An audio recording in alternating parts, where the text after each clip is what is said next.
Now, going over to the political part of the podcast, you have Vivek on the left secretly agreeing with American First philosophy.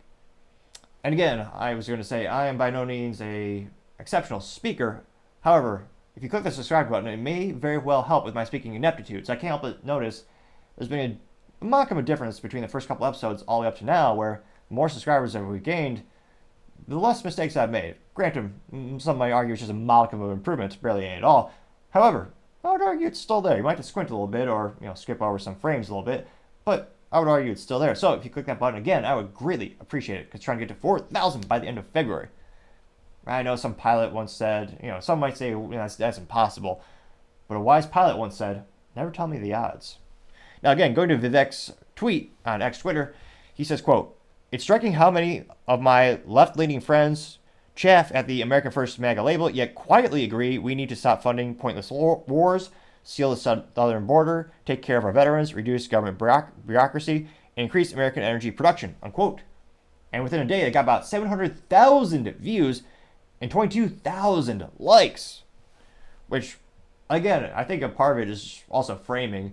There's just a certain thing with a lot of topics, depending on how you frame it and what vernacular you're using, some will disagree with you, which is fascinating in and of itself. And a lot of things I think more Americans have in common than not. I think there's a lot of profit to be made in the political world in terms of dividing people, unfortunately.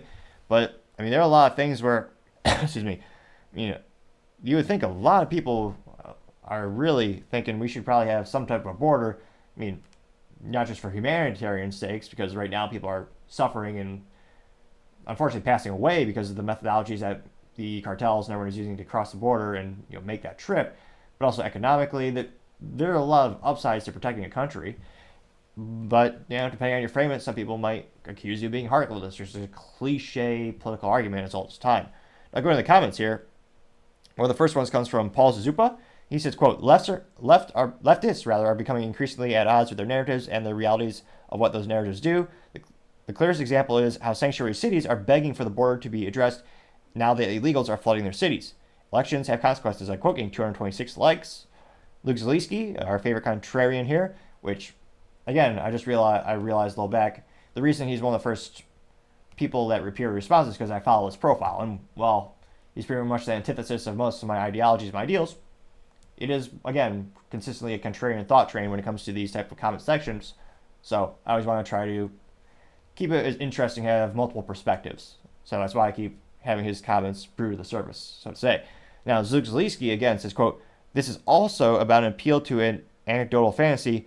I know lots of invisible folks who agree with this fake description of Trump's nationalism he had for years to enact, and instead got impeached twice and invited a deadly debt-growing pandemic and incited an insurrection during," unquote.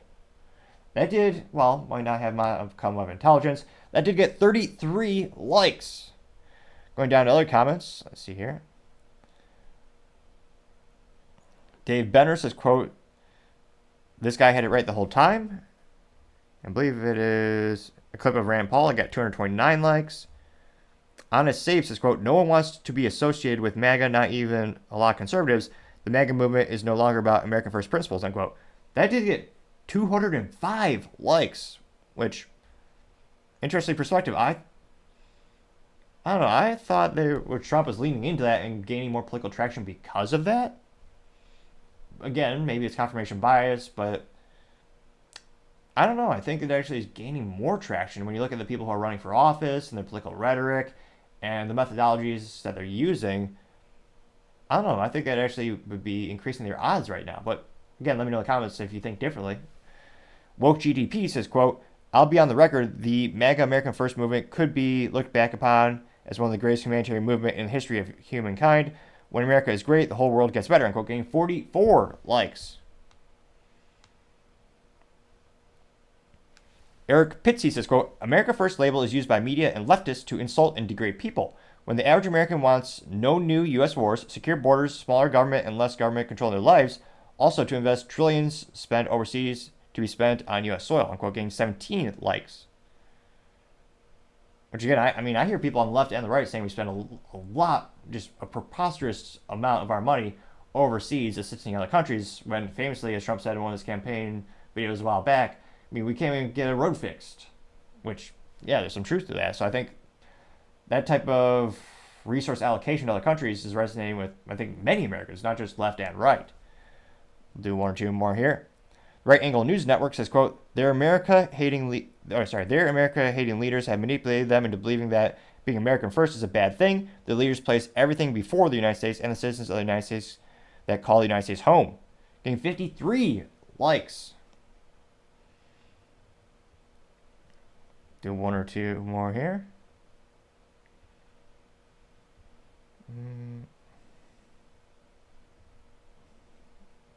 A lot of people with the Trojan horse gif of Nikki Haley's face on the Trojan horse and the little Democrat logo inside of it.